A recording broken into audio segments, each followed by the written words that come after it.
Jelas ya? Saya dokter. Iya, sudah. Oke, jadi tadi mengenai respiratory distress. Kalau respiratory distress selanjutnya adalah gagal napas ya. Gagal napas dia sudah berhenti napasnya. Jadi tatasnya gagal napas akut. Hampir sama kita lihat definisi, epidemiologi, penyebabnya apa, atau fisiologi, diagnosis, dan tata laksananya. Jadi gagal napas akut ini kondisi kritis ya, sistem respirasi gagal mempertahankan intinya pertukaran gas ya, menyebabkan hipoksemi atau hiperkapnia atau dua-duanya ya. Jadi hipoksemi ya, O2-nya rendah atau PCO2-nya tinggi atau kedua-duanya.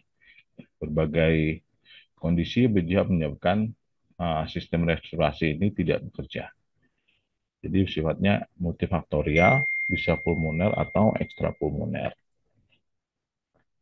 Nah, di luar negeri, di Amerika 75.360 pasien dirawat, 57% kurang dari 6 tahun dengan sebagian besar laki-laki ya. Kondisi kronis, ya penyakit kronis pada 62 dengan multi organ 35%. Bisa terjadi gagal napas akut ya. Mortalitas pada gagal napas akut 7% dengan perawatan bisa sampai 15 hari lebih.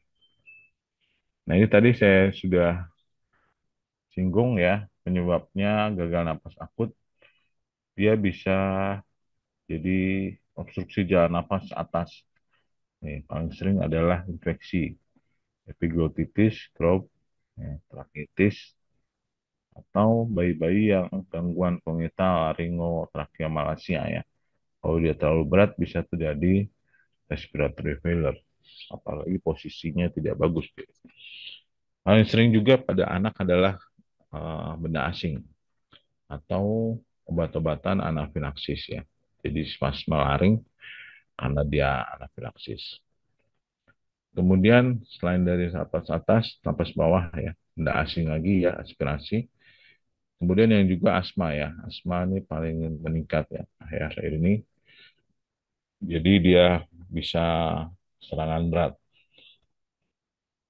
Ya, serangan berat bisa jadi gagal napas kalau tidak bisa eh, mempertahankan ya potensi dari saluran napas. Pada yang bayi-bayi sampai 2 tahun bisa terjadi bronkiolitis, inflamasi dari bronkiolus, yaitu sesak napas, maka bisa menyebabkan gagal napas, apalagi kalau dia peradangannya di seluruh bronkiolus. Kemudian bisa ada juga cystic fibrosis. Kalau dari paru, ya tadi yang saya singgung ARDS ya, inflamasi di pulmoner, kemudian pneumonia, nah kemudian paru juga ya, dan ada efusi pleura. Jadi ini efusi pleura kalau dia masif menekan paru, ekspektasis bisa jadi gagal napas akut. Di luar paru yaitu sistem saraf pusat ya, mengontrol dari pernapasan, ya, intracranial injury, kerusakan intracranial biasanya pada trauma ya, trauma pendarahan intracranial ya. Kemudian kalau dia EDH, SDH ya, epidural hematom. Kemudian juga medication ya, kalau terlalu banyak memberikan obat kejang, jadi dia depresi pernapasan, bisa menyebabkan gagal napas. Jadi pada anak-anak dengan yang epilepsi, dengan yang demam, ya kita perlu perhatikan untuk medicationnya, ya jangan terlalu berlebihan. Kemudian bisa juga encephalopati ya, gangguan dari elektrolit, hipoksia juga menyebabkan dia gangguan di otak atau metabolik ya, gangguan elektrolit. Kemudian sistem saraf perifer ya, kelainan anatomi yang paling sering juga adalah Guillain-Barré ya. Guillain-Barré jadi sistem imun jadi pengaruh terhadap uh, dia kan otot-otot untuk seluruh motorik ya. Kalau dia sudah terkena pada otot-otot pernapasan tentunya berpengaruh pada gagal napas. Bisa juga distrofi otot ya. Distrofi otot jadi ototnya tidak berkembang atau kerusakan spinal cord. Jadi kalau pusat pusat napas kan di cerebellum. Kemudian ada jaraknya ke spinal. Kalau gangguan spinal ya bisa jadi gagal napas ya, terutama daerah-daerah servikal. Kemudian intoksikasi dan skoliosis. Skoliosis di sini yang tadi ya, ya jalur dari pusat penapasan ke otot-otot penapasan. Ini juga ya, jadi obstruksi ya dilihat ada asing epiglottitis Crohn's, soal napas bawah ya, asma, bronkiolitis, pneumonia, kemudian di ini sumber lain juga menyebabkan obat jantung ya, kelainan syaraf juga ya. Nah, penyebabnya jadi kalau anak dengan datang dengan gagal napas, gejalanya ya etiologinya bisa kalau napas atas, bawah, parenkim dilihat tuh ya sistem sistem respirasinya ya atas atau bawah atau dari parunya. Nah, crop ada epiglottitis, difteri, tracheitis biasanya ada stridor ya. Kita lihat atau ada abses di belakang faring, letofaring. Pada saluran napas bawah paling sering asma, bronkiolitis atau aspirasi ya, aspirasi benda asing bisa sampai ke bronkus. Paparan bisa pneumonia atau kolaps. Pada pleura juga bisa karena dia pneumotoraks. Bisa juga dari udem pulmoner karena disebabkan kelainan di jantung. Di sistem saraf tadi yang sudah saya sebutkan, ya ada juga drug poisoning atau trauma bulan barat juga ya. Secara singkat saja ya, pada anak itu terjadi pernapasannya ini berbeda dengan dewasa ya. Beberapa faktor yang berpengaruh itu dari syaraf, paru, kemudian sistem di luar paru, kemudian optiknya ya. Nah, di paru jadi pertukaran CO2 dengan O2, kemudian di sini yang berpengaruh itu adekuat ventilasi ya, kemudian jadi gradien, konsentrasi gas di alveoli dan di pembuluh darah, kemudian ada permeabilitas ya. Kalau dia permeabilitas bagus, terjadi difusi, maka jadi pertukaran. Kemudian jadi aliran darah dan transport gas yang cukup baik, jadi di sini secara normal.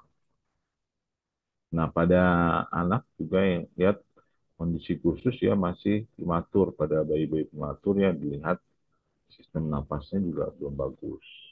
Selain itu, pada yang upper airway, lidahnya relatif besar, jadi bisa menyebabkan obstruksi dalam napas. Ini perlu dipertimbangkan kondisi gagal napas. Kemudian pada anatomi saluran nafas bawah ya, bronkiolus lebih kecil. Jadi kalau dia inflamasi tentunya bisa menyebabkan uh, gangguan dari diskusi atau perfusi. Nah, di sini anak ya tulang kaki lagunya juga berbeda ya. Pada dewasa dia seperti tabung, kalau anak seperti corong ya. Itu berpengaruh juga terhadap tindakan kita untuk tata laksana awal pada kondisi gawat darurat dengan gagal nafas. Pada anak juga yang dilihat pada bayi kalau dia bronkiolitis, kalau udem, ya saluran napasnya kecil, udem, maka resistensinya meningkat tinggi sekali. Dibandingkan pada dewasa ya, kalau dia ada inflamasi saluran napasnya dia hanya 3 kali, ini 6 kali. Jadi semakin meningkat, jadi berpengaruh terhadap tata laksana kita. Nah, pada bayi yang paling sering juga RSV, infeksi, jadi menyebabkan bronkiolitis.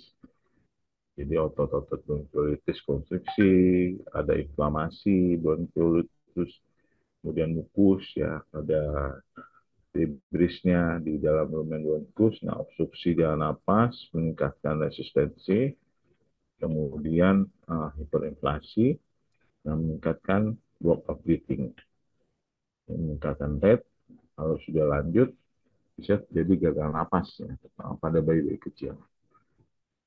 Nah, di sini salah satunya adalah menggunakan supaya airway-nya open bisa. Kalau asma bisa lingkungan ya, sel-sel dendritik. faktor-faktor alergi, limfosit T, sel mas, eosinofil, dan efek respirasi, spasme, inflamasi, remodeling. Nah, mukus di sini bisa tebal ya, jadi bisa terjadi eh, gangguan dari inflamasi, remodeling saluran nafas ya.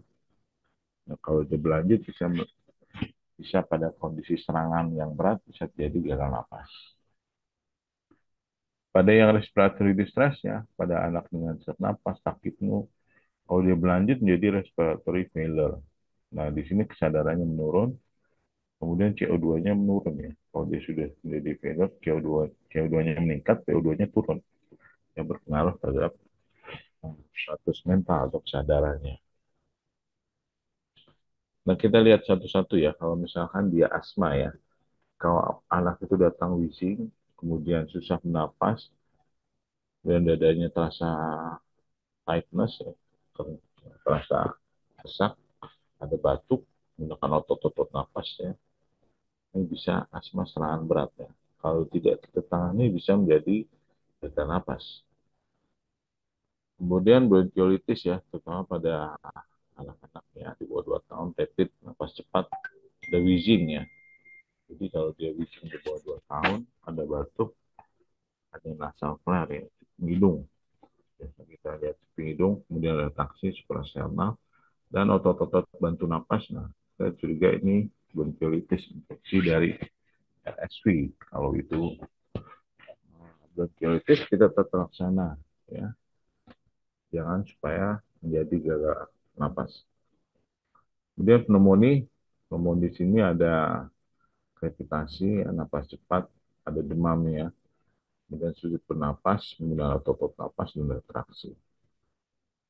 Kalau bayi anaknya sebelumnya sehat-sehat aja, tidak ada masalah, kemudian langsung tiba-tiba sesak napas, batuk, persedak, wheezing, kecuriga dia ada aspirasi benda asing. Kemudian kalau dia epiglotitis ya, serak, severe sore throat, serak, panas, kemudian drooling atau cairan drooling atau dia mengiler ya, keluar cairan sudah terus-menerus, bisa menelan ya, atau muffled voice atau seperti kumur-kumur, nah, itu tidak jelas. Ada stridor di cluenya. Ya, glotitis kalau dia tidak ditangani bisa jadi gagal napas karena tidak saluran napasnya terganggu dan tidak jadi pertukaran ventilasi dan difusi. Kemudian udem pulmonar ya, bisa takipnu, distress, cyanosis, chaos, veckles ya pada auskultasi. Kemudian pada septic shock ya, kalau dia sebelumnya datang panas beberapa hari, kemudian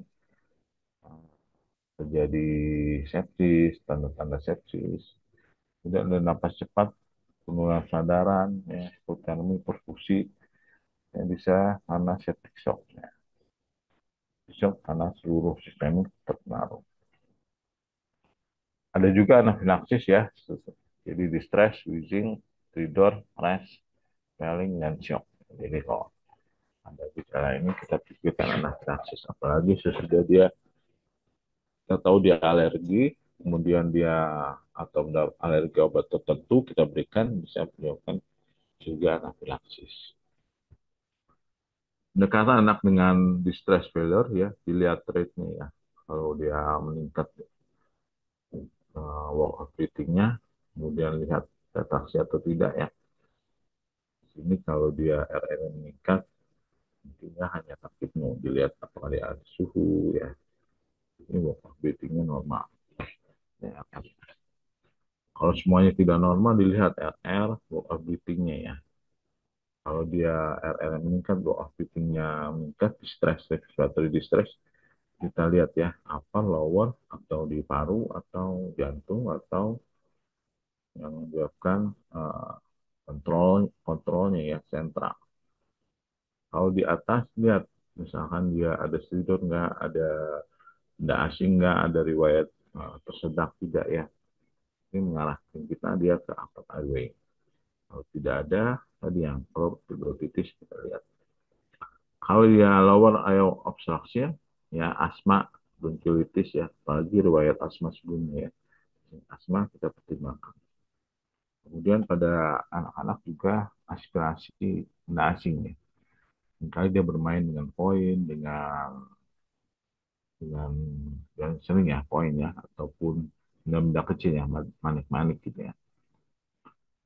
Selain itu, kalau anaknya sudah besar, mungkin dia pneumonia ya, pneumonia atau gangguan di pleura, infusi, pneumotorak. Oke. Nah, kalau itu tidak ada, kita lihat jantung ya, apa dia ada sebelumnya riwayat penyakit jantung. Kalau tidak ada, maka dilihat riwayat trauma, apa ada kejang atau di gangguannya bulan bara. Ya.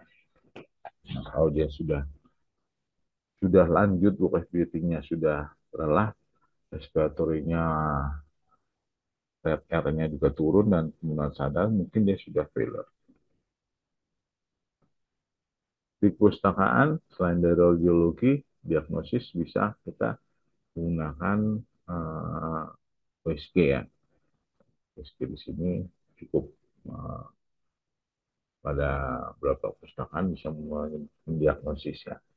Jadi digambarkan airborne program bisa menyebabkan sini pada pneumonia, bronkiolitis ya gambarannya ya, konsolidasi, kemudian klasik, kemudian dance-nya, nah apa air dance dilihat dance konsolidasi, kemudian A-lines-nya dilihat bronkiolitis di horizontal, kemudian pada yang bronkiolitis not severe, kalau yang pneumonia menurun, kalau yang ya dia menurun absen pada konsolidasi. Dan juga si lain di lainnya juga dilihat ya hipervoik pada kondisi normal ya. Ventrikal, pleural. Pada pneumonia bervariasi ya. Kemudian konsolidasi ya, konsolidasi hipoekoik ya. Paling sering pada bronkiolitis, kemudian juga pada pneumonia, lung hepatisasi, kalau dia PX atau PC, ya ada PC ya. Kemudian ada lung sliding, pleural line, dan efusi pleural. Nah ini dapat dilihat ya secara cepat ya. Mungkin jawab bisa konsultasi pada radiologi atau dilihat secara klinisnya untuk secara cepat membedakan ya udem, apa dia inflamasi, apa dia kontusio, apa dia ini gambar lung sliding ya, kemudian apa pneumotoraks ya atau konsolidasi atau infusi. Nah, ini contohnya ya pada gagal napas bilateral pneumotoraks ya, dia lusen ya, lusen semua gambaran gambaran gerak parunya hanya di bagian tengah bawah. Jadi ini pneumotoraksnya ini bisa jadi gagal napas akut. Kemudian pada distress ya, distress atau effortless seperti itu. Kalau distress nih area meningkat, gua publiknya meningkat ya, kemudian SP saturasi menurun ya. Kalau dia hanya takipnu, saturasinya normal. Nah, ini contoh yang lain pada yang menyebabkan gagal napas ya aspirasi foreign body ya. Dilihat ronsen secara cepat ya, ada gambaran seperti koin langsung kita diagnosis sebagai foreign body. Diagnosis ya, lihat kelainannya di upper, lower, parenchyma, pleura, atau jantung atau kontrol ya. Kalau upper kalau ada stridor, nah, stridor itu bunyi nafas pada saat inspirasi ya. Lihat eksternalnya, kemudian resonannya.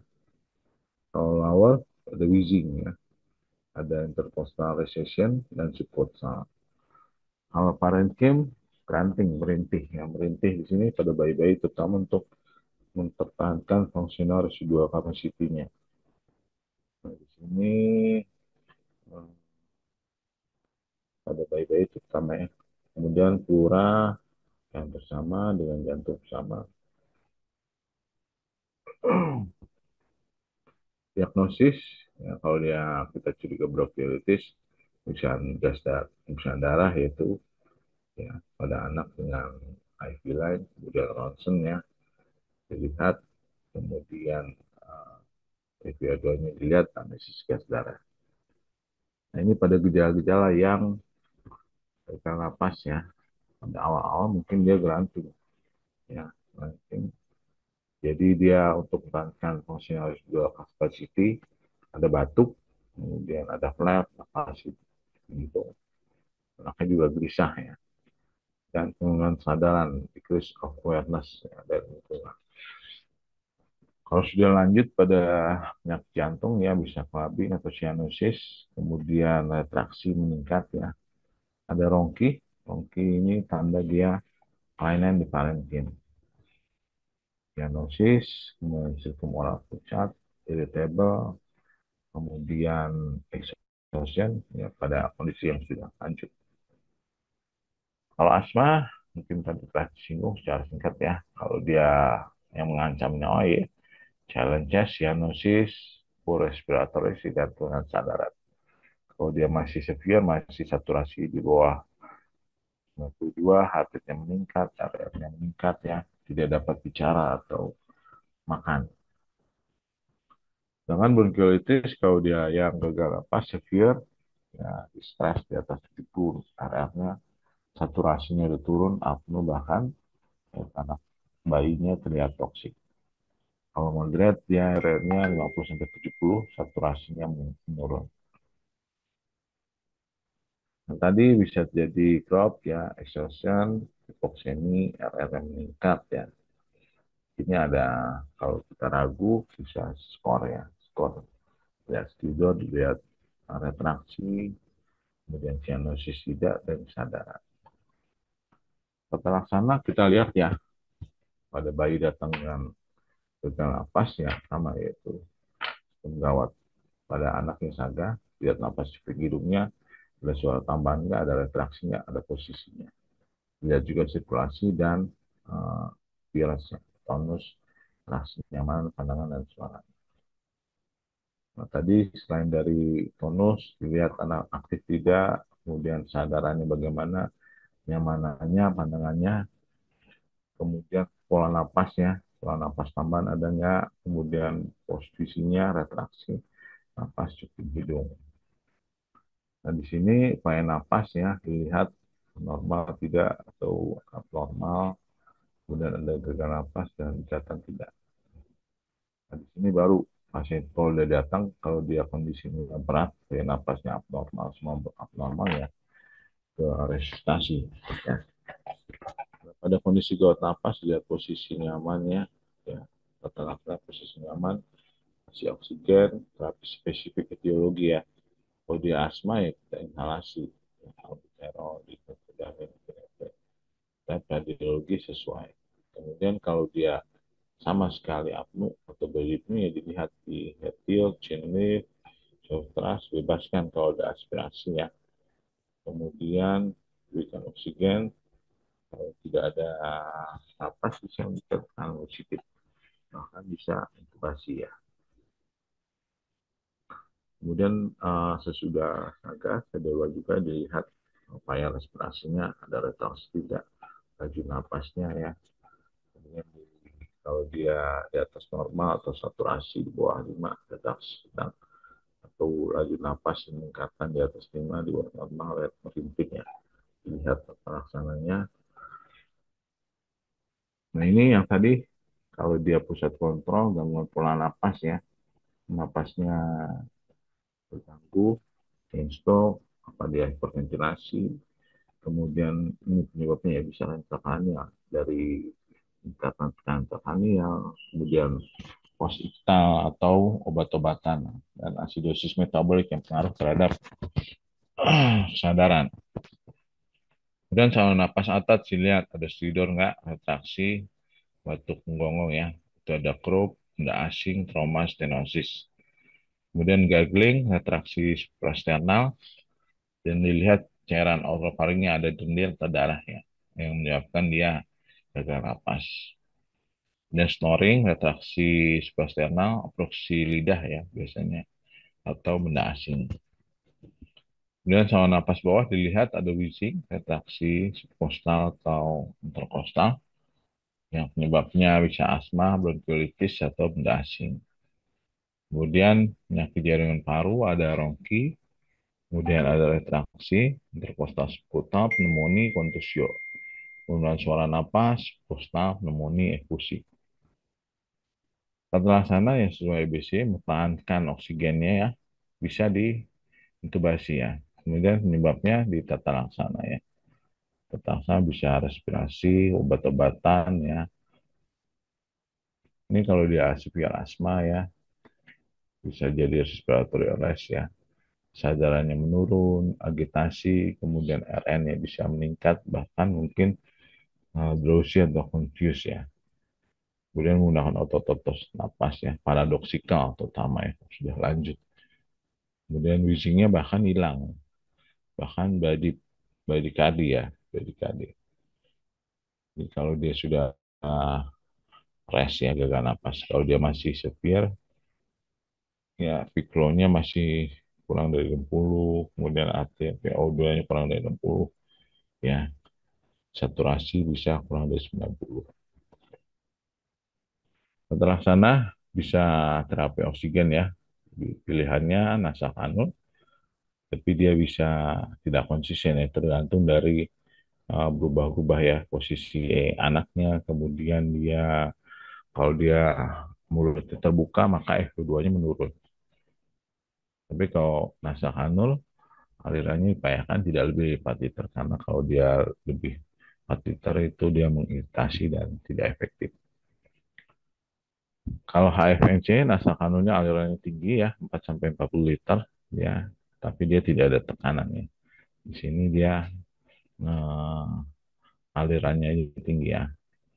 Kemudian simple mesh, masker sederhana dengan alirannya bisa 6 sampai 10 liter.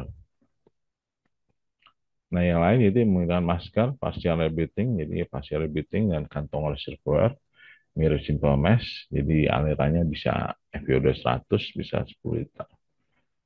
Yang lain itu non rebreathing dengan kantong reservoir bisa aksi oksigennya sampai 95%. Trichomonas, ya ini berbagai kondisi klinis dapat menyebabkan gagal napas akut ya. Jadi tadi penyebabnya. Sana ya sesuai penyebabnya. Kemudian kondisi gagal nafas, kondisi yang menantang karena kompleks kesulitan diagnosis. Visualisasi dan radiologis sih kondisi yang penting. Tata laksana suportif dengan ventilasi serta tata laksana pas penyakit yang mendasari. Terima kasih. Demikian Bu.